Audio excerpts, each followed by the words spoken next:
எல்லாருக்கும் வணக்கங்க. எல்லாம் எப்படி இருக்கீங்க? நமக்கெல்லாம் பாத்தீங்கன்னா ஒரு நல்ல வாய்ப்பு ஒண்ணுங்க.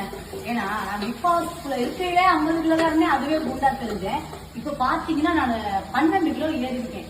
என்னடா பண்றது, 12 கிலோ ஏறி இருக்கமே, நமக்கு ஷூட்டிங் இருக்கு, வீட்டுல இருந்தா வீட்டு வேலைலாம் அதிகமா இருக்கு, ஜிம்முக்கு போக முடியாது, நமக்கு நேரம் கிடைக்கல, என்ன பண்ணாலும் யோசிச்சுட்டு ரெண்டு மூலியமா எனக்கு தெரிய வந்தது 42 ஃபிட்னஸ் ஸ்டுடியோ. இவங்க பாத்தீங்கன்னா ஆன்லைன்ல 11 மணில இருந்து 3 மணி வரைக்கும், நமக்கு காலையில சாயந்தரம் கண்டிப்பா நேரம் கிடைக்காது, அதனால இந்த மதிய நேரத்துல நமக்கு சொல்லி கொடுக்குறாங்க. அதை பார்த்துட்டு நம்ம உடம்பு நல்லா ஹெல்த்தியா வச்சு அந்த சாப்பாடும் அவங்க சொல்லிடுவாங்க, இதை சாப்பிடுங்க அப்படின்ட்டு அவங்க டைப் ஃபுட் அவங்களே இது பண்ணிடுறாங்க. நானும் அதை ஜாயின் பண்ணிருக்கேன், நீங்களும் அதை ஜாயின் பண்ணுங்க, உங்களுக்கு ரொம்ப யூஸ்ஃபுல்லா இருக்கும். வீட்டில் இருக்க பெண்களுக்கு ரொம்ப ரொம்ப யூஸ்ஃபுல் அது.